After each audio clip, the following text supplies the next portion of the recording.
It has been 1 year since the government stepped in to save a giant insurer, American International Group. The government taking an 80% stake in the insurer. Congressman AIG Cummings has been one of AIG's most vocal critics on Capitol Hill. The Democrat is senior member of the Oversight Government Reform Committee. And we have rebels and icons on Squawk. I'm going to put you in there, Congressman, because you're a frequent guest. We appreciate it coming on.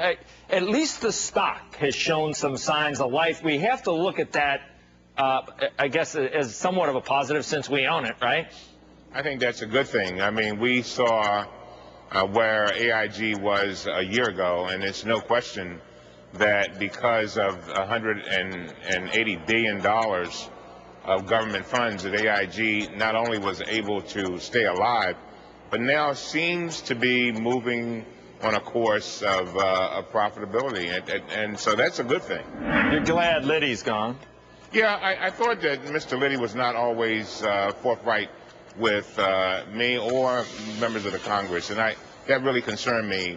The new president, Mr. Ben Moshe, I'm impressed with him. He did concern me a bit when he was talking about Cuomo, Andrew Cuomo, a few weeks ago, and said that he was not deserving of being in the office. I think you ought to be careful about comments that you make about public officials, and he even made some about the Congress. Crazies. And here the Congress is the very folks that are allowing him to have his job. Yeah. And so, you know, there's a certain arrogance that's, I guess, still there. But the jury is still out on the new administration. But I think we are moving in the right direction. He's got employees that are probably demoralized, too, and you know, maybe saying a few things like that and could increase morale and bring, you know, some company you don't want necessarily a swagger, but you don't want to be operating from a defensive position all the time. And you know, there's a lot of selling involved with insurance. Oh, and I agree, but you don't slap the very people that allow you to be in existence. Well, in the process. That's true.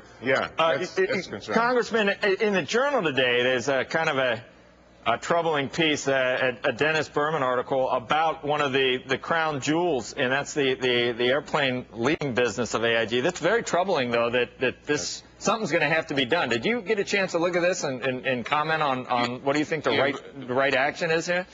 Yeah, I did. I saw it. I think that AIG has just got to figure this one out themselves. I think we have done our part.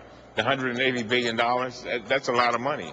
And I think the public is getting a little bit tired of bailouts, so I think they're going to have to work it out. That's why we have a new president of the corporation. The president said yesterday that one of the things that we're trying to do is allow these companies to move forward so that we don't have to micromanage them. And I think they'll figure it out. But if Mr. Ben Moshe comes up with something and it involves maybe even breaking off a piece of this, will Congress get involved, or are you going to let him have a free hand at what needs to be done for ILFC? I think we're going to have to cross that bridge when we get to it. I have confidence, in spite of what I said a moment ago about his comments about Congress and Cuomo, I have a lot of confidence in this new head of AIG. And I think that if he comes to the Congress with a reasonable proposal, I think the Congress will take a look at it. But I think what we want is for AIG to work it out themselves. We just saw folks who came out and they were very upset about bailouts. It is interesting that out of all of this protest, I didn't see one sign that talked about all of these bonuses and the pay that's given to folks on Wall Street. It's very interesting.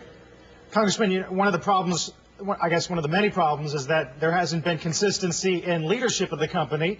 Now that Ben Moshe's in there, it sounds like Congress is going to look past the fact that he is arguably stubborn, a bit of a maverick. He swears a lot. He's not always polite. Are you guys going to look past that and give him the benefit of the doubt? I think the Congress has been giving him the benefit of the doubt ever since he was named. One of the first things that I was asked about was, why was this guy going on vacation before he even started? And basically what I said then is that, you know, here's a man who's coming into a new position. He's earned a good reputation, and we're going to give him the benefit of the doubt. I think we'll continue to do that.